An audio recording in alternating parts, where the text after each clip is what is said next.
Malaysia will hold its 15th general election on 19th of November. And for those who qualify, early voting takes place on 15th of November. PRU ke-15 hendaklah diadakan bagi mengisi kekosongan 222 kursi Dewan Rakyat serta 42 kursi Dewan Negeri Pahang, 15 kursi Dewan Negeri Perlis dan 59 kursi Dewan Negeri Perak. Pada masa yang sama, PRK DUN N66 Bugaya Sabah juga akan diadakan serentak bagi mengisi kekosongan kerusi tersebut. PRK DUN N66. Now, candidates will have to file their nomination to be a lawmaker on 5th of November, and there will be 14 days of campaigning. Some 21 million Malaysians are eligible to vote this year. The party or coalition that wins a simple majority of 112 seats will form the next government. Well, for more on this, we have CNA's Melissa Goh joining us live from Putrajaya. Melissa, polling day this year falls on a Saturday in mid-November. How could this affect voter turnout?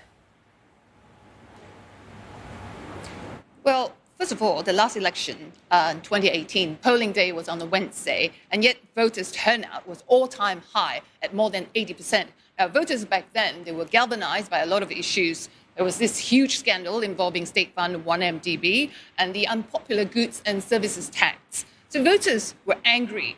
But this round, many are confused because there are so many parties and different coalitions and so on. And UMNO-led Barisan Nasional and Perikatan Nasional, led by former Prime Minister Muhyiddin Yassin, with Islamic Party PAS forming an electoral pact. And there's now also the opposition Pakatan Harapan and many little parties. Now, the Malay vote base will be so split, and the turnout may not be as high as GE14. The monsoon rain, the floods, is one big consideration. Now, since November and December, the weather is so unpredictable.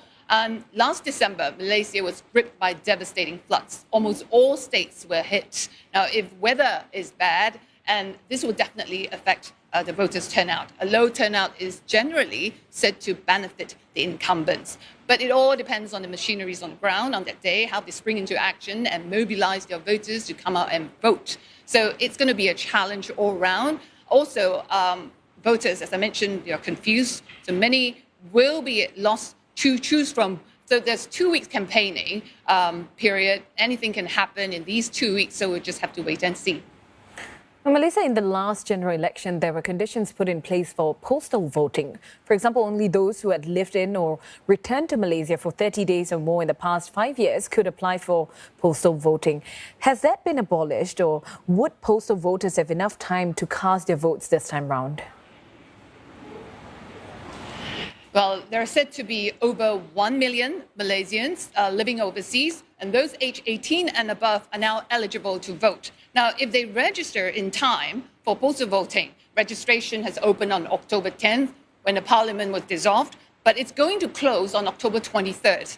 So there's 3 days left. If they're registered in time, then the ballot papers will be going out to them on nomination. After nomination is done, they have 2 weeks to then receive and return the ballot papers. And that's too short to a lot of people. And according to Electoral Reform Group per se, they've been urging the Election Commission to extend the campaigning period to 3 weeks at least to allow them enough time to send back the ballot papers. Some are having trouble looking for Malaysian witnesses, they said, to sign. So many restrictions out there they hope to resolve. But Election Commission has yet to announce what's the decision. They're having a special briefing together with the Foreign Ministry tomorrow. Well, thank you very much for that update. That was Melissa Goh speaking to us live from Putrajaya.